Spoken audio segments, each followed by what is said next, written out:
Bonjour, bienvenue dans la cuisine de Annie. Aujourd'hui, j'expérimente le yogourt maison avec vous. Pour faire du yogourt à la maison, pas besoin d'une yaourtière nécessairement. Vous pouvez le faire dans des pots en vitre, des conserves en vitre. Et puis, ce que vous avez besoin, l'important c'est d'avoir une partie de yogourt pour avoir une base de ferment lactique. C'est les bactéries là, qui vont permettre au lait de devenir du yogourt. Ici, là, j'en ai gardé une petite partie. J'ai pris du yogourt grec.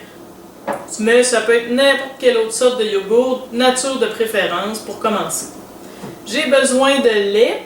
Et ici, il y a plusieurs recettes qui n'en demandent pas. Moi, j'en prends. C'est du lait en poudre. Je vais avoir besoin aussi d'un thermomètre, que ce soit un thermomètre à bonbons ou un thermomètre là, pour le chocolat et autres. Et aussi, vers la fin, pour rendre mon yogourt encore plus consistant, je vais avoir besoin d'un coton à fromage. Pour faire mon yogourt, tout d'abord, j'ai préchauffé mon four. Et puis, préchauffer mon four, c'est vite dit, je l'ai allumé, température minimum, juste pour qu'il y ait une petite chaleur ambiante dans le four. Ensuite, je me suis conservé ici une marmite, un grand chaudron pour pouvoir mettre mes pots à l'intérieur. Et là, dans un chaudron, tout d'abord, je vais mettre mon lait. Je vais ajouter aussi mon lait en poudre. Je mélange bien. Et je mets mon thermomètre. La température que je veux atteindre pour mon lait, c'est 85 degrés Celsius. Il est caché un petit peu ici, là. Pas plus, pas moins. Et de préférence, essayez de ne pas faire toucher le thermomètre au fond du chaudron. Ça va fausser les résultats, on comprend pourquoi. Vous pouvez mélanger un petit peu votre lait en cours de route pour que la température soit plus uniforme le plus possible partout. Vous voyez, c'est assez rapide à atteindre. J'ai atteint la deuxième petite barre après 75, donc 85. Je vais fermer le rond. Je vais laisser mon thermomètre à l'intérieur. Et là, le but, ça va être d'atteindre 45 et de le laisser refroidir jusqu'à 45 degrés Celsius. Pendant que mon lait refroidit, ici, je vais préparer tout de suite ma casserole. Ici, je vais réchauffer mes pots. J'aurais pu les mettre dans le four, mais là, j'ai fait bouillir de l'eau, donc je vais m'assurer encore plus qu'ils soient sans bactéries. Je l'envoie un petit peu partout.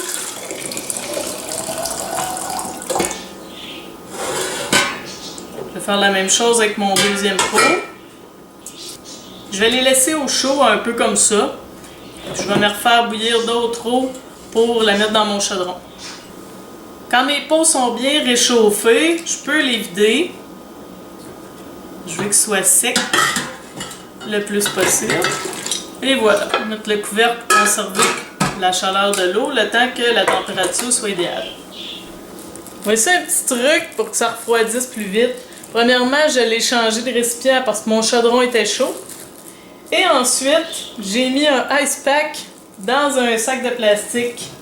Donc, la température descend un petit peu plus vite. Ça, c'est si vous n'êtes pas trop patient, là, comme moi, là, on va attendre 1 heure que ça descende. Alors, je brasse mon lait avec un ice pack dans un sac de plastique. Quand mon 45 degrés est atteint, je peux ajouter mon yogourt.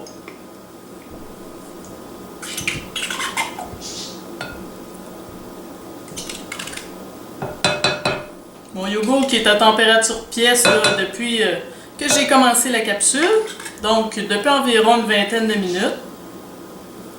Je vais mélanger le tout de façon quand même uniforme, là, pas un gros brassage, mais pour que je sente qu'il n'y ait plus de morceaux de yogourt. Le type de yogourt que vous choisissez pour mettre à l'intérieur, dans le fond qui va servir de base de yogourt, va influencer la texture. Donc, j'ai mis toutes les chances de mon côté. Je voulais du yogourt du type grec, donc j'ai mis du yogourt grec. Mes pots sont encore tièdes, c'est parfait, c'est ce que je voulais. Mon eau est encore chaude dans mon chaudron. J'ai fermé mon four complètement. Il est encore tiède, alors je vais mettre le tout dans mes pots. Il n'est pas nécessaire de les remplir là au complet. Mettre à mi-hauteur.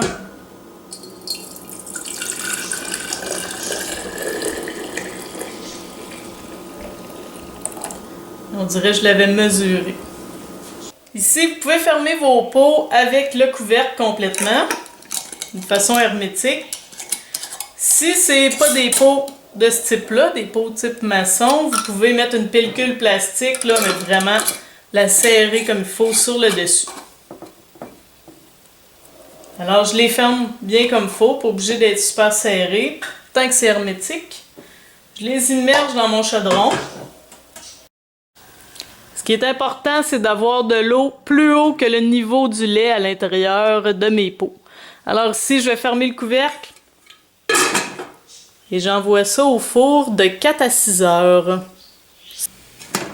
Au bout de 6 heures, j'ai préféré le laisser 6 heures pour être certaine de ne pas troubler la chaleur de mon four et bon, de ne pas l'ouvrir pour rien si jamais c'était pas prêt. Donc, 6 heures, on est sûr. C'est encore quand même tiède.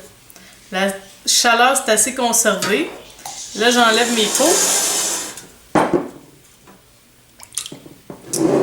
On voit très bien que la texture, elle a changé. Hein? C'est quasiment rendu un bloc.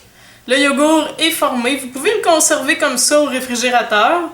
Ou si vous le voulez encore plus solide, regarde, je vais en tester un avec vous.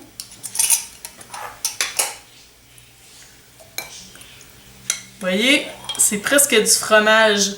Si vous voulez qu'il soit un petit peu plus solide encore, un peu plus onctueux, vous pouvez le mettre dans une passoire avec un coton à fromage. Je vais en faire un comme ça. Et puis,